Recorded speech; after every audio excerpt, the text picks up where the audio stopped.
I don't believe that Donald Trump is going to do a 180 on the promise he made to the Iranian people. And I believe that every person has a voice, has a role to play in this fight. Whenever they find that window, they will hit Iran, no matter if they are even middle of these so-called negotiations. The regime is at its weakest. This is the end. This is the end of Islamic Republic, one way or another. They have planted snipers on the rooftops of different buildings and they headshot people. Bullets and guns didn't stop people on the streets of Iran. They are still fighting. Every breath that they are taking is a continuation of that fight. The Islamic Republic is a fascist state. It's a death cult that has occupied Iran for 5 decades. Living is resistance in face of this fascism.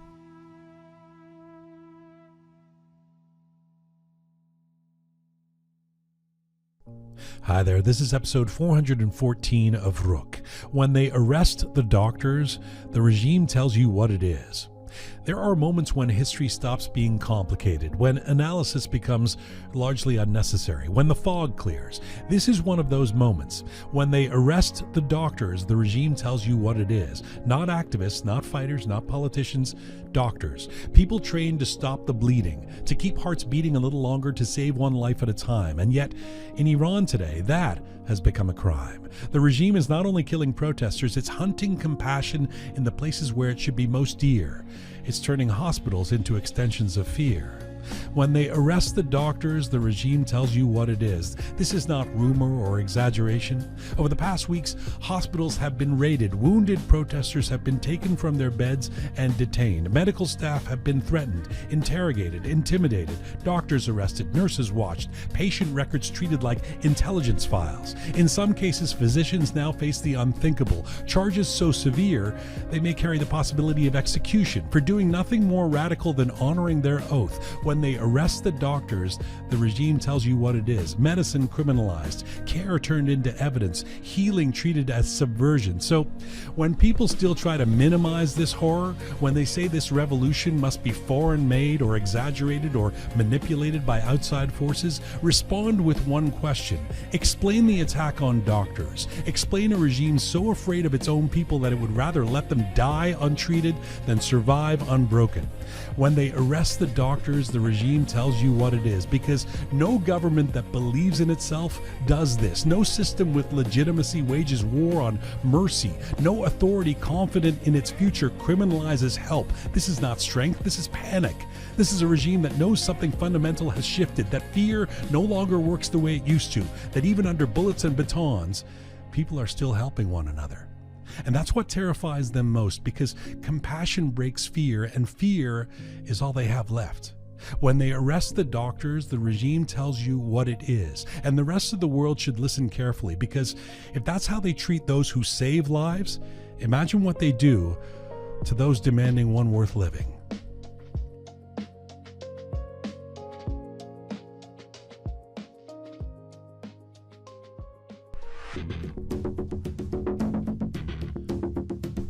It's February 9, 2026. This is Roqe.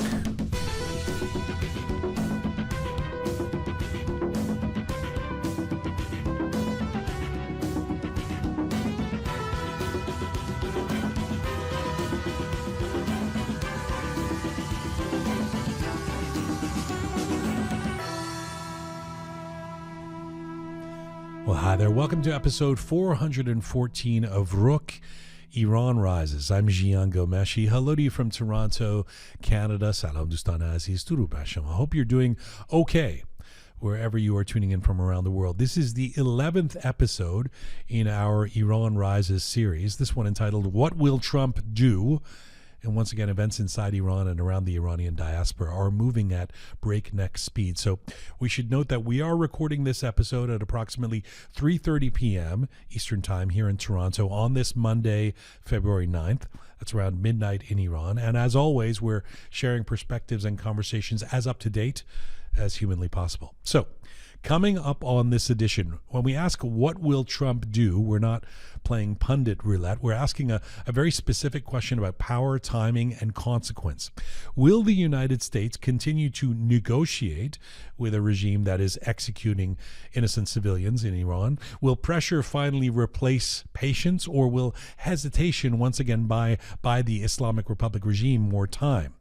So to help us understand where things actually stand, we're going to begin with Khosro Isfahani, the research director at NUFDI, the National Union for Democracy in Iran, on where the revolution is right now, what intervention can really mean, and why people inside Iran are under no delusion about what's at stake, he says.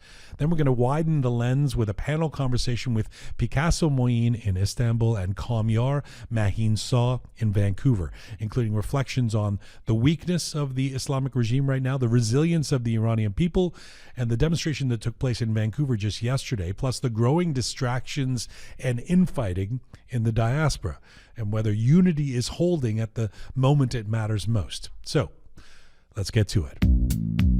This episode of Roqe is brought to you with the support of Avoca Chocolates. Let me tell you how grateful we are that this small, non-Iranian company in Toronto has stepped up to support Iranians in this time and have made free Iran chocolates, with all the profits going to aid the Toronto demonstrations for a free Iran. Avoca has been making handmade artisanal chocolate in Toronto for over 30 years. Family owned and operated, they have dedicated themselves to the art of making delicious treats, including truffles, ice cream, and gelato. Made without compromise, Avoca has focused on high quality ingredients with fair trade chocolate, all made fresh daily in one of their 2 locations in East Toronto. So the free Iran bars are now available. They are top quality Belgian chocolate. They are each handmade and painted, with profits being given to the Iranian community. You can find out more about them and a link to get the chocolates themselves at avocachocolates.com. avocachocolates.com. Thank you again for your support of Roqe and the support of the Iranian people. Avoca. All right, coming up in a few moments, I'll be joined by Picasso Moin in Istanbul and Kamyar Mahinsa in Vancouver. But first, he studies Iran at the level where power actually operates: policy, pressure, consequence. He is the research director at NUFDI, the National Union for Democracy in Iran, where his work focuses on the Islamic Republic's internal dynamics and the international decisions shaping what happens next. At a moment when the people inside Iran may be clear-eyed, but the world appears hesitant, we turn to him for analysis and not slogans. Khosro Isfahani joins me from Washington, D.C. today. Hello, sir. Salam, Jian. Thanks for having me.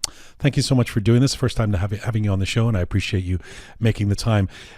Let's start with just where are we at right now from your vantage point? Where is the Iranian revolution at this moment? The resilience, the courage that we saw almost a month ago on the streets of Iran has not subsided. People are no longer on the streets, but they are preparing for action for the next phase. As we speak, they look towards us in diaspora to take to the streets on February 14 and respond to the call from Crown Prince Reza Pahlavi to show the people inside Iran that we have their back. They expect us to take the next step now. But even regardless of that, people in the country, with whomever you talk, they have gone through a sea of blood. They have seen loved ones die here and there. Every family, every friend group, they have lost at least one person. I have talked with people who have lost 3-4 people in their family.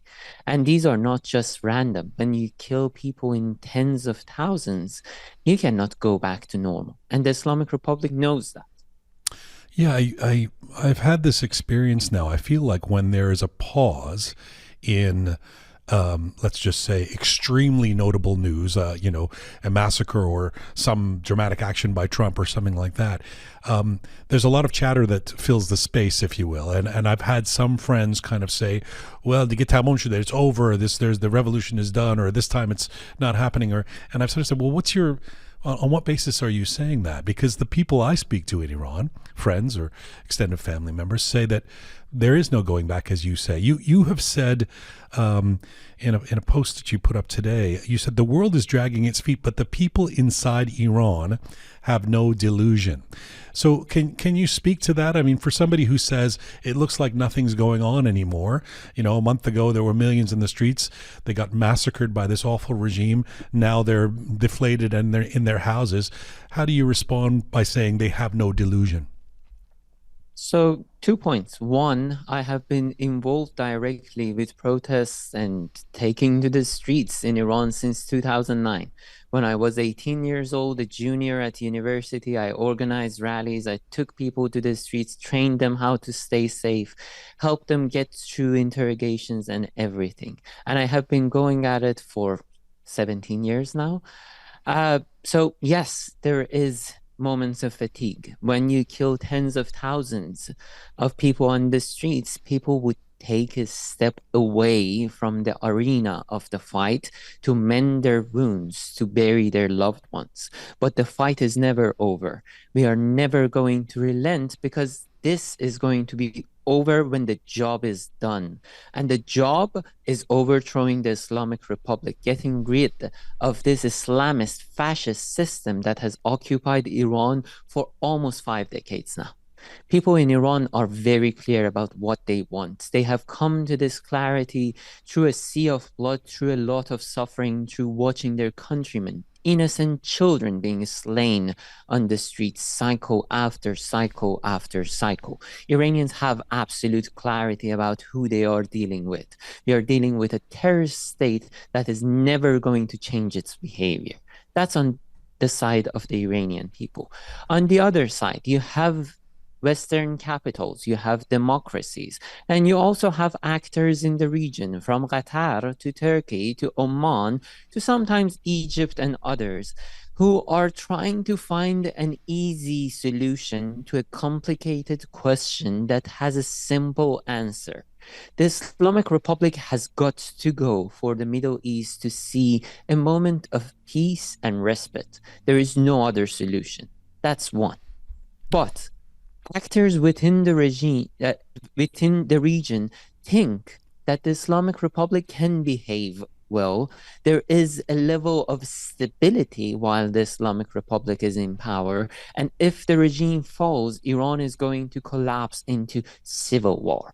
The usual fear-mongering that these type of crowds resort to when they know that their vested interests are at risk. But the thing is, one, the whole decision, whether there will be strikes against the Islamic Republic or not, the decision is going to be made by a single person, and that's the United States president. That's it. No one, even in the administration, is going to change his idea, his mind. Some people... Let me get to that. I want to ask you specifically about Trump, and we're calling this episode "What Will Trump Do?" So that's germane. But first, 2 steps back in terms of feeling like this is the time and no delusion.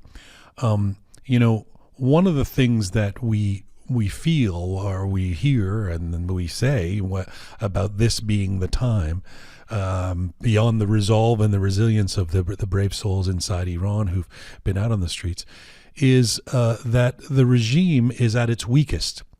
We keep saying that or hearing that or hoping that.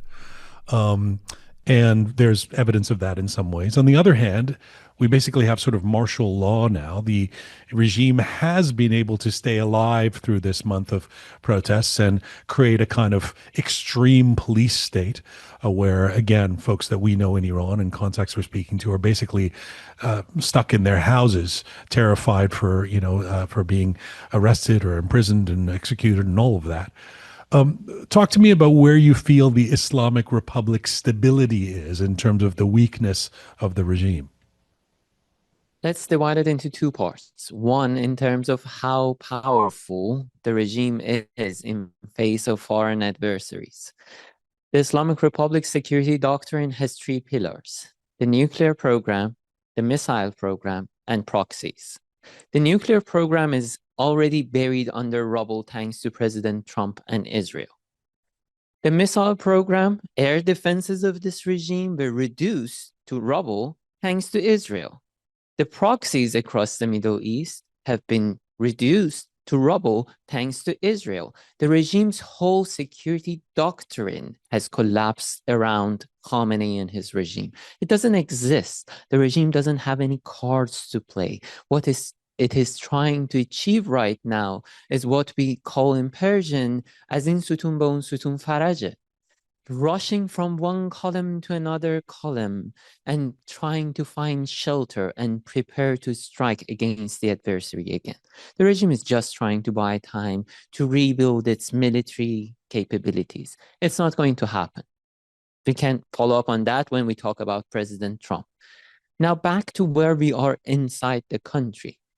There is no precedent for this level of dissatisfaction activated on the streets in an organized manner behind a singular political leader actively engaging in the fight against this a totalitarian regime, and it's stopping, suddenly dissipating, suddenly disappearing. People in Iran are continuing their fight against the regime. That's point one. And point two, even the strongest police states, when you maintain that level of control, it's going to require a ton of money. This regime is already bankrupt. That's point one. And point two, it causes this level of military and security deployment causes fatigue in your force. The regime cannot maintain this level of oppression. They still have resources. Some parts of the IRGC didn't engage in the crackdown, specifically the provincial bases of IRGC, the last line of defense of the regime against an internal uprising, were not deployed. They are still relying on police forces, smaller branches of security forces, but having all of these forces on alert 24/7, we are just journalists covering this story, and we all are facing fatigue, exhaustion, and a lot of people are talking about burnout. Imagine what it does to a military force that is constantly being deployed to the streets. That's a different story. The fatigue is settling in within the regime as well. Okay. Let's move on to the prospects of intervention. Donald Trump in his first administration famously tore up the JCPOA. For a lot of Iranian Americans during the Biden administration, there was a feeling that the Biden administration is weak on Iran, will negotiate with Iran, is looking for some kind of reform, all of the old tropes. This will be different under Trump. We saw what happened last June, and then we see these tweets from Trump that enabled or emboldened Iranians around the world, and certainly inside Iran, to believe that this time was different, that there would be some kind of intervention. Why is the United States negotiating with members of the Islamic Republic regime? The U.S. president has one duty, and preserving U.S. national interest. He doesn't owe anyone anything in his mind. He came to power with a simple slogan, America first. Fortunately for us Iranians, the U.S. national interest is aligned with Iranians' interest in overthrowing the Islamic Republic. And I believe Donald Trump understands this simple fact. And he has shown that he is willing to take action to secure the U.S. national interest. Some people treat Trump still, even after the 12-day war, after the Midnight Hammer, after killing Qasem Soleimani, after tearing up the JCPOA, they treat Trump as if he's Obama 2.0. He's not. He famously, in another occasion, tweeted, "Don't be a panicant. Don't immediately jump to the worst case scenario." I don't believe that Donald Trump is going to do a 180 on the promise he made to the Iranian people. Not because he cares about the Iranian people, I hope he does, but he's going to act because that's in line with U.S. national interest, and he's not going to betray U.S. that badly. But in your gut and in your heart, would you not have hoped that the Trump administration would have intervened by now after all these casualties? A lot of people inside Iran are joking that if Bibi Netanyahu was calling the shots, we already had seen the fall of the Islamic Republic. I'm here to deliver analysis. I absolutely wish that before Iranians took to the streets, we had seen military action against the Islamic Republic. During the 12-day war, we saw the decimation of the Islamic Republic's military arm over the span of hours. That operation could have continued. Way more could have been done against this regime. That could have prevented the number of fatalities that we have seen. But my wishes, what I hope for my countrymen, is not going to change or affect the decisions of the US president. So, how do you answer? I know you don't have a crystal ball. It's unfair to ask you to be able to predict the future, but how do you answer the question, what will Trump do? I believe he's going to strike. When an armada this big in history has moved anywhere just for show, when you deploy this number of forces, they are not going out for a stroll. They are not walking their dog across the world. They are in position to secure U.S. national interest. I believe that the United States is going to strike the Islamic Republic. If he doesn't, it will go down in history as one of the greatest failures of U.S. international policy. I don't think Trump would like to be remembered as worse than Obama. And Khosro, what can intervention mean? What do we say to those who say, you people who want intervention, are wishing for someone to come and bomb the hell out of your own country? What is your response to what intervention can mean on the part of Trump, the U.S. administration, Israel, etc.? Look at the 12-day war. Always when I face that question, I reference people to look at the 12-day war. Yes, there were civilian casualties, and all of us felt the pain for each individual that was killed as casualties of that war. But how targeted that operation was. And that operation was pulled by a nation that the size of the state of Israel is smaller than 2 US states put together. We are talking about a nation like the United States, the most fierce, the strongest military power on the face of the earth, that has capabilities that public doesn't even know. If the United States decides to take out the Islamic Republic and its leadership, military and political leadership, they can do that with minimal civilian casualties. I believe that the US military has a moral backbone, has moral standards that's going to hopefully preserve innocent life in Iran during that process.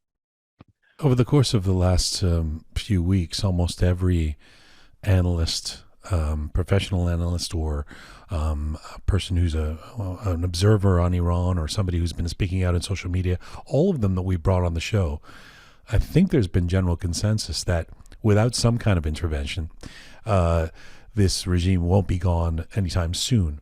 Do you believe that? In other words, in a worst case scenario, for those of us who believe that the world needs to do something, if there isn't intervention at this moment, will the revolution continue? When some people during the 12-day war supported the military strikes against the regime, they were condemned as warmongers, dancing on the blood of innocent Iranians killed during a war that the Islamic Republic started. Right now, we are facing the same question again and again. What we are asking for right now is reducing the number of innocent fatalities in Iran.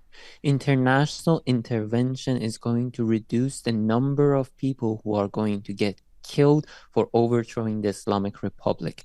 Yes, it's going to reduce the time as well, but more importantly is the amount of lives that Iranians will have to sacrifice to get rid of this Islamist fascist system.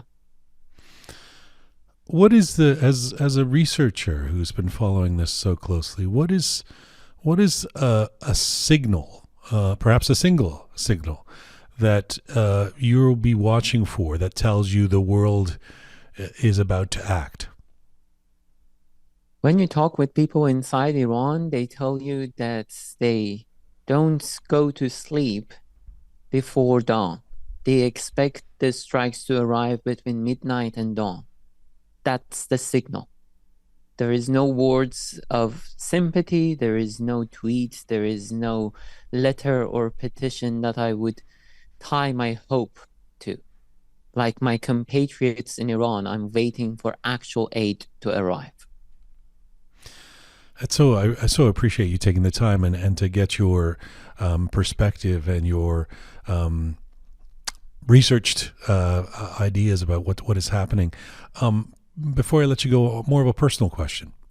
As somebody who was directly involved, I know you've been through a lot in your life. You know the terrorism of this regime firsthand. And as somebody who was out there on the streets in the Green Movement in Iran, to somebody who was out here on the streets here during the Green Movement in Iran, I've seen how things have changed over the last 17 years, from our chants to our expectations to our resolve. And talk to me about what you've seen. I mean, how you can reflect on a personal level about what you're seeing in cities around the world right now, the flags that are being carried, the chants that are being spoken, the expectations that everybody has versus what you've been through over the last 17 years. I left Iran in 2021. Before leaving the country, I was involved with literally every movement inside. After leaving the country, I continue doing that work. It landed me on the good list of the Islamic Republic, with our friends in security telling me that I'm probably on those good lists, that I can end up in the trunk of a car and smuggled back into Iran when I was living in Eastern Europe. But what you said, every cycle of protest, Iranians have taken to the streets with very clear demands. These demands have grown. In 90s, students were demanding slight changes to freedom of press. In 2009, people on the streets were calling on the regime to let us pick one from your regime insiders as the president. That was the ask. Yeah. In 2016, 2017, when people took to streets for economic demands and faced force, they started chanting, "Reformist hardliners, it's game over for all of you." That chant materialized into a stronger force in 2019, Aban Khunin, when people were mowed down on the streets in Iran. They have reached a point of rage that there is no concession that can be made with the Islamic Republic. In 2022, people took to the streets with a simple chant: women, life, freedom, equality for all, normal life standards for everyone and being reincorporated in the world, and freedom. That was the ask. The regime didn't have that, and they killed us. This round, we have reached a point of absolute clarity. People have identified the only person in the opposition forces that can lead us through the transition. When you have a single leader, a single flag, a single chant, Javid Shah, leading you, showing you the way, nothing can stop you. Nothing can stop you. Bullets and guns didn't stop people on the streets of Iran. They are still fighting. Every breath that they are taking is a continuation of that fight. The Islamic Republic is a fascist state. It's a death cult that has occupied Iran for 5 decades. Living is resistance in face of this fascism. People with every breath that they are taking in the country are continuing that fight. It's now our turn. February 14, the Crown Prince has issued a call for action, global action. 3 cities have been named: Munich, LA, Toronto. Take to the streets, raise the Iranian national flag, the sun and the lion. Be proud of being Iranian. Raise the voice of people in Iran. Each person that reaches us to us, every message, they repeat a single sentence: we have done our shares.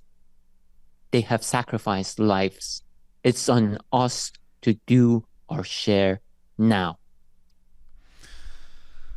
Powerfully said. I thank you so much for your time today. By the way, I think in all that you said, I did find something problematic, which is that I think it's the lion and sun, not the sun and the lion. If we go by Shiro Khorshid. I'm so grateful to you for the work that you're doing and for taking the time today. Merci واقعا. Thank you. قربونت آقا. خداحافظ. خداحافظ. All right, let us get to our panel. He is a popular commentator in social media, but also has had a lot of experience with frontline law enforcement and brings that perspective to questions of crowd control, state force, escalation, and what the regime's tactics reveal about its level of confidence or fear. Kamyar Mahinsa joins us again from Vancouver, and joining us from Istanbul, the popular athlete and social media star and Iranian activist and commentator, deeply engaged with the protest movement, particularly the voices and networks emerging from inside Iran, as well as the diaspora. Picasso Moin joins us again from Istanbul. Hello to you both. Hello. Hi, Jian. Good to be here, Jian. Good to have you both on this program and across continents. So let me just pick up on what we just heard from Khosro Isfahani and his quote that the people inside Iran have no delusion, and where he was going with that is from his reporting, from his research, from his sources inside Iran, that is unbroken, unlike what some folks in the diaspora are speculating or saying. Tell me what you're hearing and your sense of things. Start with you, Picasso. So actually, I've been talking to many people, and I hear so many different things. Like, you can't really say that most of people are like this or most of people are feeling that way. I've had calls from people who have literally sent their parents, their children away to other cities like Damavand, to small cities around Tehran. And they were keep asking me, they're like calling me on regular basis and asking me, what should we do when the Americans attack? What are going to, I mean, they're 100% sure that the government is not only going to cut off the internet, they're going to cut off the power, if not the Americans do it. And they said, like, we can't even have access to the TV, like Iran International or others. So they were asking me, and they thought that I have some sort of connection to Shahzadeh, and they were asking me, yeah, I need to ask them, what should we do after all this happens? Where should we go, or what should we be taking on? And some others who are totally frustrated, and they think that they've been forgotten, betrayed, and they think that they have also just lost so many lives. And I can't really put all these together. I mean, I see people from that part, and I see people who are so excited and so ready to go. So I can't really come up with one conclusion and say, like, people in Iran are feeling like this or are feeling like that. That's a fair and honest answer. Kamyar, your sense? It's normal. It's all normal feelings that people have, the anxiety, the anxiousness, and that feeling of waiting for something to happen. Those are all normal feelings that people are experiencing. I think that's what I'm getting. I get a lot of messages from people inside Iran, which is kind of comparable to people that have been taken hostage. They live with the hope of being rescued, but that hope, that timeline, is what creates the anxiety.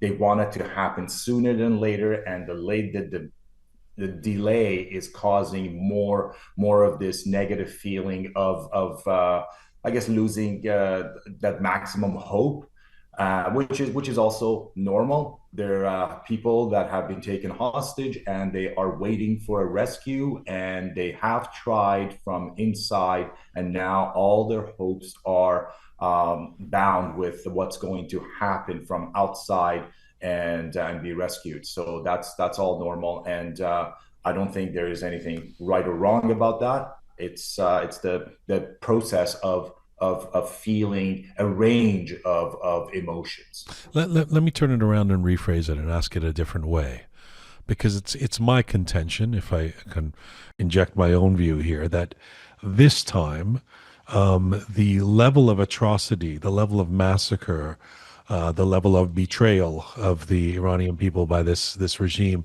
is just so epic, so unprecedented, so historic that it is impossible to go back.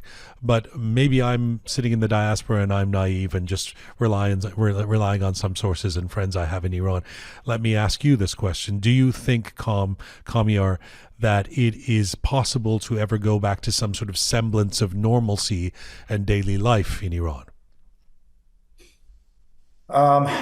You know what? We always hear that. We hear that after every other uprising attempt people to overthrow this government. We heard the same thing. We heard that there were so many lives lost, and it's hard to get back to normal. We're not the same anymore. We keep hearing that. People, I don't think that's how it should be looked at. I think instead of looking past, we should really believe that chant that this is the final battle. This is what I tell people. I say, you know what? Don't just chant it. Believe it. Feel it, that this is the end. This is the final battle. And don't put a timeline on it. That way, you believe that it's going to happen. We're not even, I don't believe we should be thinking about, because that's a negative thing that we're doing, right? If we say that, will the life be the same after this? So we're implying that Jamhuriyat Islami is still in power, and now we're going ahead with our daily lives. I think our focus should be on this is the final battle, and it will happen, and they will leave. They will be toppled. So, but the answer to the question then is no. You don't think it can go back to normalcy, or I mean, well, if I'm just saying that. You know what? Things like this that happened, no, we're not the same people. The people in Iran, they're not the same, especially people who lost their loved ones. They're never going to be the same.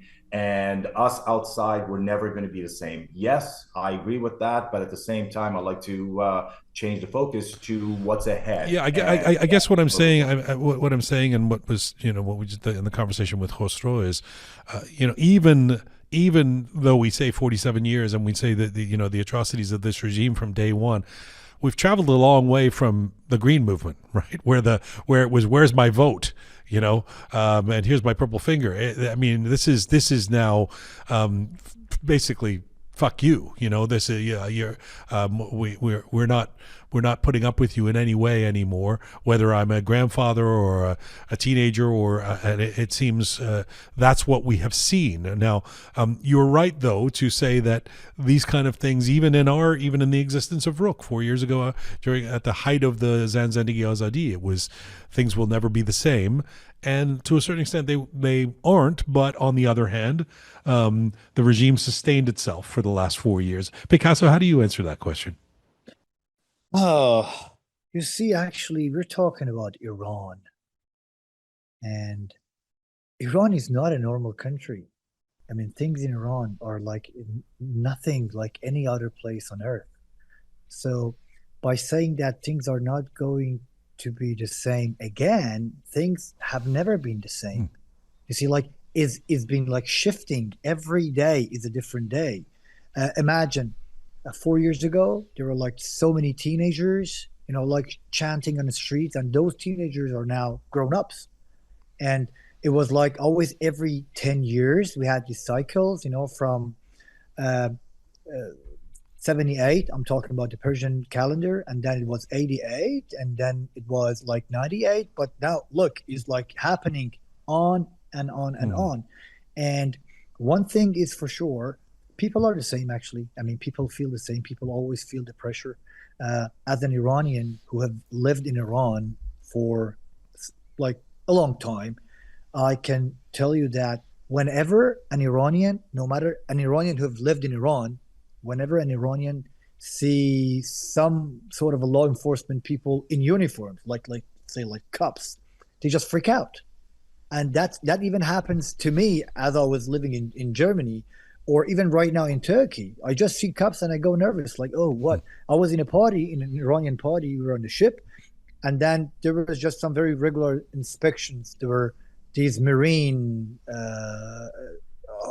guards who just came aboard, and everybody was like, "Oh my God, what happened?" And they all felt like they're back in Iran. So people, maybe they are used to that kind of situation. But one thing which has changed and will never be the same is the behavior of the government, of the regime against people. And that thing, because we had never seen such rage and such, oppression, suppression. I don't know how to call. They have planted snipers on the rooftops of different buildings, and they headshot people. And it was so. I mean, Jian, I'm keep, getting the picture, putting the puzzles together from the stories, the videos, the pictures, the people are saying, and the things they're the way they described it.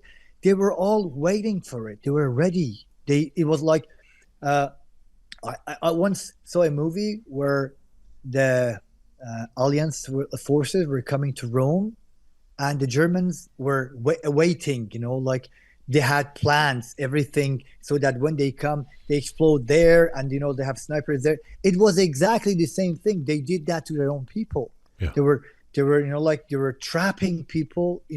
I know that they had this kind of they had this style of controlling the mass, so they would attack the people on the streets. So when people would run away in the alleys, they would shoot them dead.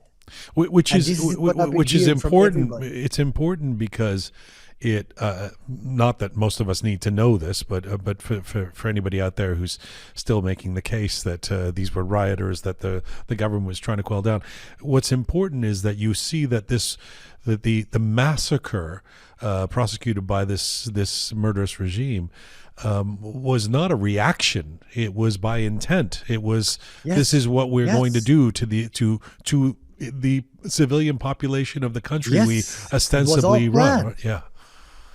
And imagine, still, people. Imagine you're walking on the street, and some people with uniforms come to you, and they say to pick up your shirt and turn around. They want to see if you have any sort of a mark of being hit. So if you do, they will take you away. Or they just come, imagine they just come and stop your car and check everybody's cell phone. And they just go through all your most private things, And so I would say that things will never be the same again, because the behavior of the government has even changed drastically towards people. So this is not the same Iran that people knew. Kamyar, I just want to know if you wanted to jump in on the reactions that people have to uniformed police or military, just based on your past experience. Well, one of the reasons that I started my Instagram page was to try to kind of help people get over that anxiety in Vancouver, because so many people I spoke with, and they came to Canada from Iran. They brought their fears of the authorities with themselves here. I even had cases where people were afraid to ask for help, call the police when they needed help. They should have called, and they didn't, because of that the fear that they have that they brought with them from Iran. So that's again, that's something that people experience under a dictatorship which rules with violence. Kamyar, in the conversation I just had there with Khosro, he gave us his analysis for why this regime is at its weakest point ever in terms of the global picture and standing. But inside Iran, it's basically martial law, right? It's basically a militarized police state. Khosro was saying the state is going to run out of money trying to maintain that kind of level of suppression. Do you believe that? Yes. Actually, that I believe to be a very valid observation, because it costs a lot of money to maintain that readiness for the different levels of security forces that they have. So you're looking at Basij, you're looking at Sepah, you're looking at Nir Intizami, which is the police force. So all of these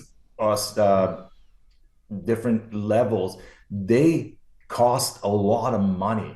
Not to mention, of course, they need to be armed and they need to be ready. They need to be always on standby. Not just this part of it, but just imagine the government trying to anticipate some kind of a U.S. intervention, and that all costs a lot of money, which Jamhuriyat Islami, the government is quickly running out of with all the sanctions and everything that has been taken into place.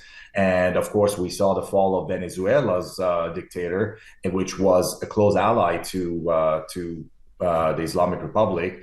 And yes, I think that may actually be one of the top strategies that U.S. is employing here in terms of putting maximum pressure and basically defund the government so that they get to a point where they can't even afford to move forward with either war or with reacting to the people. So can I ask what is probably undoubtedly a naive question, but to someone who would say, well, Iran can turn into some version of North Korea, this closed society where it's just endless police state, you would say what?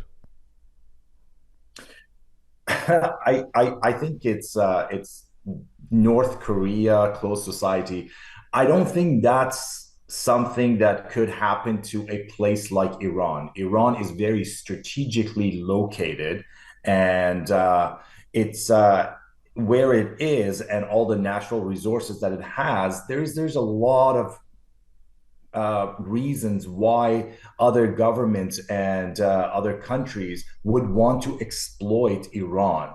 We're seeing this with Russia, we're seeing this with China, even the countries, the neighboring countries, Qatar, Turkey. These are all countries that benefit from Jamhuriyat Islami being in power. So, and also you're looking at, of course, the U.S. that is now getting involved in that theater. So, I don't think we're going to get there. I think this is the end. This is the end of Islamic Republic. One way or another, they're going to be either surrendering or they're going to be defeated by the people or the military intervention from outside. So okay. I don't see that as a fair comparison at all. Okay, Picasso, vis-a-vis the question around the amount of resources it takes for a desperately depleted regime already struggling with electricity and water and what have you, to maintain a kind of military occupied state, and that those resources are not endless. What do you hear from inside Iran? I see it a little bit slightly different. To the second question about the North Korea, I always say that in order to have a North Korea, you need to have people who are being taught and brought up like North Korean people, which Iranians are not like that. I mean, if this should have happened, the government should have started 40 years ago. You see, you can't really have people like the way they are. Yeah, it tried. Yeah, it didn't work out. It didn't work out exactly because of those reasons that just Kamyar mentioned. But for the first question, you see, these people slaughtering people. I mean, these forces, militias, Basij, or those foreign forces, which Hashto Shabi or whoever they were, they're sellswords. They're cheap. Now it's out that they have been paid 6 million toman per day, which if you just change it to dollar is practically nothing. So they can always maintain that much, like that much money to pay these people for that. And what the government can't keep together is the entire system. You see, the economy is falling apart. So the whole country is falling apart. They don't have any money for their other programs. The hospitals, like the maintenance and infrastructures or nothing. The whole entire system is falling apart. But for those sales lords, like those mercenaries or whoever they are, they always can afford them, like to just bring them on. I mean, and one thing they have done, it is now all been recorded, like they're all in the records. If those people have been shooting people on the street, their names and their records are there to be shown. So they have somehow tried to blackmail them or force them into, because they say, like, now you have committed the crime and your names are there, so now you have to keep on doing it. You can't really come. I mean, I'm not sure if there would be any amnesty for that matter. Like you could come and say, like, like I've killed 50,000 people, but we forgive everybody. Just lay your like arms on the ground and go. That's probably not going to happen. So those people might still want to stay and fight for their lives now. Even if you can't really pay them $6 million per day anymore. Okay. But the entire system is falling apart. And I believe that what Khamenei is trying to do, he is just trying to keep this situation until he lives. After he dies, I'm sure the next one will come and will try to compensate, and they will then try to become a different Islamic Republic, which I'm not sure if that happens. I mean, I'm sure that this time this battle is going to happen, or the ongoing battle, and Islamic Republic is going to lose it. But what they are hoping for is to just just to keep going till the next leader, and then they might come in and say, okay, now let's make some changes, bring some, Okay, let me get to the sort of billion-dollar question of this this episode. I mean, we've called this episode "What Will Trump Do?" Based on where the two of you are sitting in positions where you talk to a lot of people all day from inside and outside of Iran. Why is the United States, much to the horror of many people in the diaspora and inside Iran, why is the United States negotiating with the Islamic Republic regime? Picasso? They are not. They're having talks. They never did. You see, you might call it negotiations, but it's actually a circus. Look, like they're sitting in one room, they're sitting in the others, and they're not even talking the same language. Like they're talking about 4 different stuff, and they're talking about one. Okay, why are they doing that? Why are they meeting? I mean, call it whatever you want. To buy time. Number 1, buy time. Number 2, try to show to the world that we are doing all we can. And number 3, in hope of getting more allies. And whenever they find that window, they will hit Iran, no matter if they are even middle of these so-called negotiations. So he's just playing with them. It's obvious. I always keep telling people, don't look at the diplomatic meetings and whatever are happening. Look what is happening. What's happening there in the region? They're everyday new. But you're a fighter, right?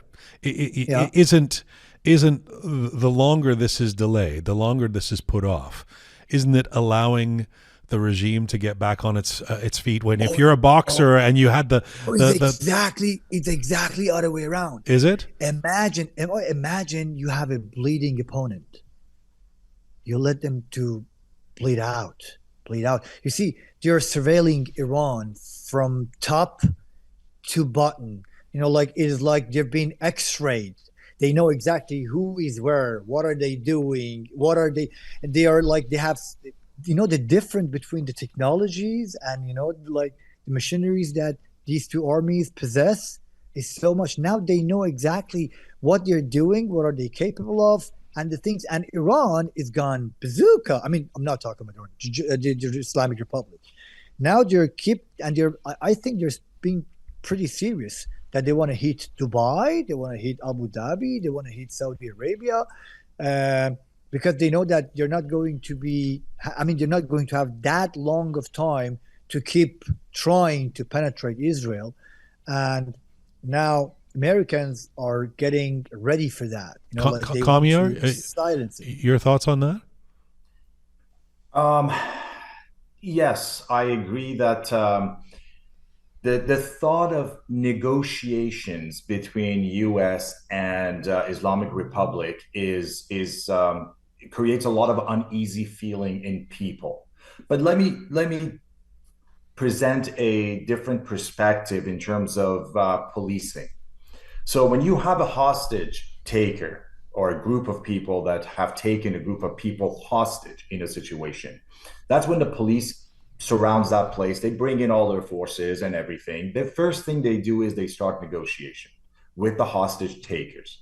And that's the standard. This is what the first thing they do. Why are they negotiating? That negotiation has many different goals. One is that they're trying to take control of the situation and have contact within that organization, the group. Two is that intel gathering. Part of that negotiation or conversation is to get information out. So it's information intelligence gathering is another goal of the negotiation with the hostage takers. They want to the other thing they want to do is they want to try to at least de-escalate the situation and stop the stop getting more people hurt if there are already hostages hurt. That's the other thing. And but the main focus is not, we're thinking negotiation is always come up with an agreement and this government staying in power. It's not. You have to look at it this way, that negotiation could be the whole conditions of it are conditions of surrender. So they're giving the Islamic Republic that chance to surrender, and this way minimize the loss of life and hurt to not hurt, but minimize the loss of life of the hostages.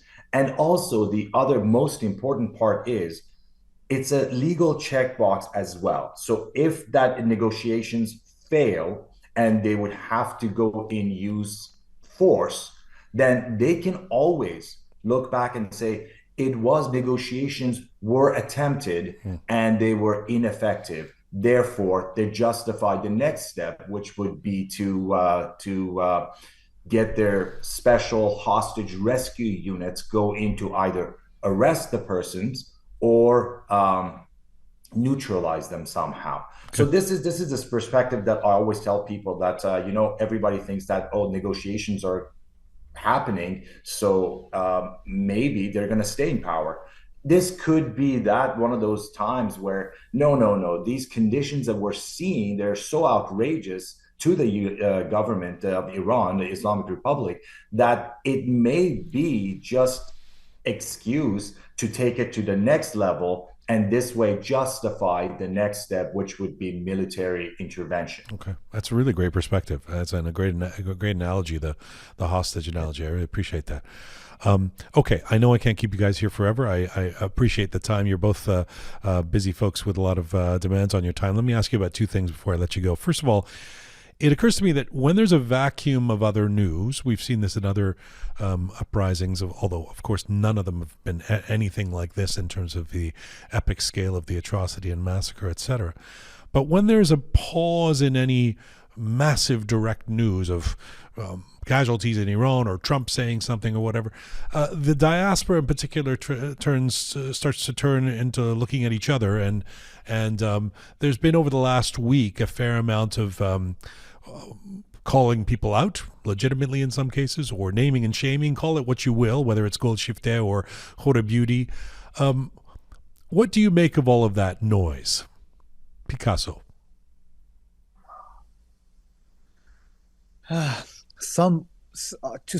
With some I agree, and some I truly oppose, and this is how it is.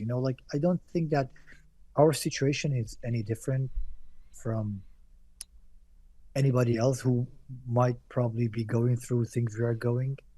So with social media, people got different agendas, and everybody has a voice which could project it. So these things actually are pretty normal. They're reactions of people who are being worried, who are being, I don't know, like very sensitive, and these things happen, you know. Well, okay, let me ask it more directly. I mean, you and I have common dear friends who are, for example, on the front lines of saying, you know, we have to keep this campaign against Huda Beauty at the forefront. And I know people who say this is why are we spending so much oxygen on that? It's a sort of a waste of time at this point. Where do you stand? Well, with Huda Beauty, it was actually a good thing, because the Iranian people in diaspora, they practiced some sort of unity, which, you know, like they started believing that if they want to, they can make things happen. So we could take that as an example, that now, you see, we tried it there and it worked. So if we just all come together, we can make something else. But I've seen other stuff, like, for example, let's talk clearly, like people attacking Masih Alinejad, which I actually don't understand, and people keep attacking me, for example. Why do you follow her? And or you know, like with other people, like, and there are good things in it and not very good things in it as well, which is pretty natural. Things with Huda Beauty, I found it absolutely okay. Kamyar? People are full of rage. They're full of pain and anger, especially people that are outside of Iran, because they are, obviously, there is this distance, and they want to do something. They all want to be able to do something. And I believe that every person has a voice, has a role to play in this fight. And people fight many different ways. People have different ways to fight the way they think. So I don't think there's right or wrong how they fight, as long as they do it and they protest. Protest could be on social media, going after celebrities that that people expect them to act and say a certain way or say certain things. That's what people want. So or it could be, I don't think anything in this journey that we're going is right or wrong or a waste of time. It's not a waste of time if it is in the same direction of the revolution that we're seeing here. So people try to support the people of Iran, be their voice any way they can. And if that means that they're unfollowing some of the people that kind of stray from what they're expecting them, the celebrities, to do, then that's so be it. Okay. And I don't think there is right or wrong way of protesting, as long as we keep talking about it and keep it in the media and keep it forefront. And you know what? I think people should demand from the other governments, from the governments of their countries, not just request. I hate to see that. I hate it when people say that, well, we need to sign this petition to request it. No. Sign a petition to demand your governments to take action. No more lip service. We're done with that. This is time to demand celebrities to be on the side that people think there's. I mean, there is right now, we can tell easily that there is one unity, one united front. Anything outside that united front will get reaction from the masses. Okay, let me pick up on that before I let you both go. Kamyar, I just want to ask you particularly, because there was a big demonstration in Vancouver yesterday. I know you were at it. You've been in all of them. We've got February 14th coming up, which is the global sort of day of action, and Munich, Los Angeles, and of course here in Toronto, where I think this is going to be arguably the largest gathering of people in Canadian history around this kind of protest or a demonstration.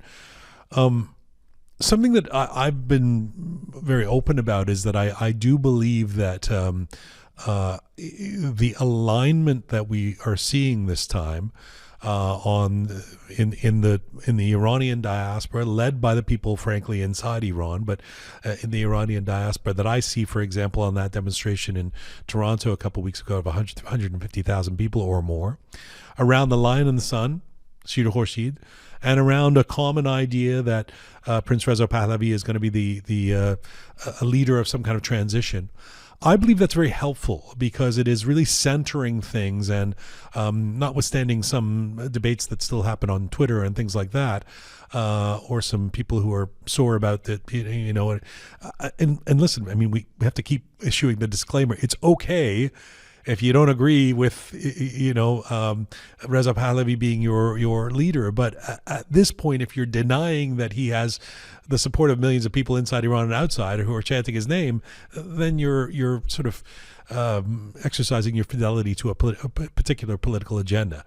In Vancouver, it's always been my sense that that alignment kind of exists. Maybe I'm just seeing dewy-eyed pictures of those demonstrations outside the Vancouver Art Gallery where everybody already had the Shir Khorshid and we're talking about Reza Pahlavi. Have you noticed the difference this time, even in a place like Vancouver? Sorry, I didn't understand the question. What is difference between what? Sorry, that's because I was talking for about 2 minutes saying a lot of things. Let me simplify it. My apologies. Do you see more alignment even in Vancouver than you had seen in previous demonstrations? Absolutely, 100%. 100%. We, to get here, we have evolved. Our people's this revolution has evolved, and it's come to a point where we have actually solidified a unity that even people with different opinions are on board with. I know that in the crowd, I've talked to so many people in the crowd that they understand that this is not the time to. We all have different opinions, different political ideas for Iran, future Iran, a free Iran, but they know that this is not the time to debate the different political ideology. This is a time to be united and act as one, because the strength is in numbers. The strength is in unity, and people understand that. People come to protest, even though they may not agree that Reza Pahlavi Shahzadeh is the transition person for Iran, but they still come. And interesting enough, people choose. I've noticed some people that they choose what chants they participate in, and I think that's beautiful. I think that speaks volumes to where we've come since Zan Zindagi Azadi and all the other times before that. We've come to a point where now, even with differing political ideologies, we can come together and be united in one goal. And that's I think that's what is different between this time and all the other times where there were a lot more fracture within the community. Beautifully said again. Final word to you, Picasso. I think about you a lot in Istanbul, in Turkey. I really do. During Zan Zindagi Azadi, I came and did that documentary there, the backyard of Iran, as we know. You're in an interesting place because we count you as part of the diaspora, but Turkey ain't exactly Canada and the United States in terms of your ability for free expression and demonstration and taking the temperature in terms of the alignment around the Lion and Sun and Shahzadeh, etc. Tell me about your perspective on that alignment as a person with one foot in the diaspora, one foot in the backyard of the revolution from Turkey. Well, number one, I mean, first, we have not had any rallies here since they did not allow us to do. I remember that in the Master Revolutions and in the Giyazadi, they allowed us to go on for 4 months after everything was just done. We would go every Sunday and get together. But this time they never did, and they still haven't. And I know that small groups of people, 5 or 6, gather somewhere and lit a candle for the people fallen, and the cops came in and they said like they need to go or they will take them away. Wow. So in Istanbul and in Turkey, we don't have any rallies to begin with, but as what I can see on social media and in Iran and other places, just look at the numbers. The numbers. It just tells us everything. You see, we were always like this, that we didn't want the government, and there were movements after movements, but we had never been so many in numbers as this time. And it all came with the call of Shahzadeh, and everybody came in. The Kurds did, the people in Balochistan did, and now the numbers that we are seeing, and I'm sure in 14th is going to be huge in all three cities. And it shows that people are just, as Kamyar said, they're all coming together because they know that this is now time for unity. Of course, you hear from here and there some people who might have other opinions which they express it, but now I can see that the people know that together we are stronger, and we see the real enemy. So there's much more unity, like much more than it has ever been. Guys, thank you again. Picasso, I know it's late at night in Istanbul. Kamyar, it's the middle of the workday in Vancouver.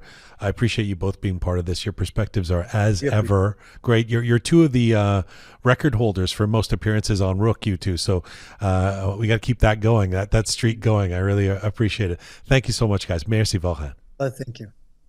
Thank you very much. Appreciate Good seeing you guys. Okay. Khudafiz. Ciao.